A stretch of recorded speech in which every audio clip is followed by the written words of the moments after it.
দর্শক, আমরা যেমনটি জেনেছিলাম, তথ্য নিয়েছিলাম, এই যে আপনারা যে এই পুষ্করিণীটা দেখছেন, এটা কিন্তু বন বিভাগের একবারে মাঝখানে অবস্থান করতেছে। তো এই যে বনের মাঝখানে এই পুষ্করিণীটা দেখছেন, এই পুষ্করিণীতে আমরা যেমনটা শুনেছিলাম, এখানে শিয়াল বা বিভিন্ন হাতি, বিভিন্ন জীবজন্তু আছে যারা এই পুষ্করিণীতে এসে গোসল করে আবার উঠে চলে যায়।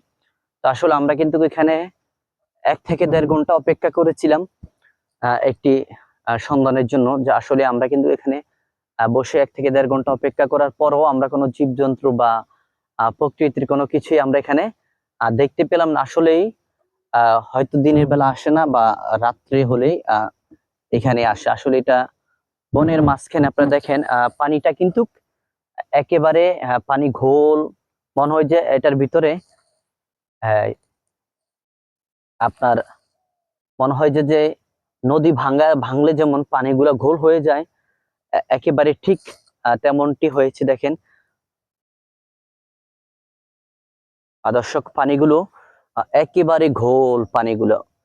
এটা দেখলে বোঝা যায় যে আসলে এটাতে দেখা গেছে বিভিন্ন শিয়াল টিয়াল এটাতে পানি খাওয়ার জন্য আসে। বিভিন্ন জীবজন্তু এখানে এসেই থাকে। দর্শক, এটা যেমনটা জানেন আপনারা, আপনাদেরকে তথ্য দেওয়ার জন্য আমি কিন্তু এখানে ঘুরতে আসছি। তো দর্শক, দেখেন আসলে জায়গাটা একেবারে নীরব, স্তব্ধ। এখানে মনে হয় যে কোনো কিছুই নেই, শুধু পাখির কণ্ঠে আওয়াজ ছাড়া আর কোনো কিছুই নেই। দর্শক, আসলে রাতের বেলা এখানে ভয়ে কেউ আসে না, দিনের বেলায় এই পুষ্করিণীর পাশে কেউ আসে না, কিন্তু তারপর আমরা এখানে এসে 1-1.5 ঘন্টা বসে আছি। আসলে আমরা কিছুই দেখতে পেলাম না। তাই এই জন্য দর্শক, আমরা এখান থেকে অবশ্যই বিদায় নিয়ে যাব।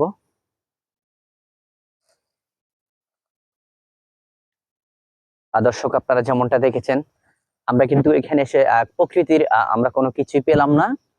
তো এখানে কিন্তু নীরব, একদম নীরব, স্তব্ধ হয়ে গেছে। দর্শক, এখন আপনারা দেখতে পাচ্ছেন বিকাল টাইম, আছরের পর পর এখানে আসলে আমরা যেটা উদ্দেশ্য করে আসলাম, আমরা কিছু আপনাদেরকে দেখাতে পারলাম না।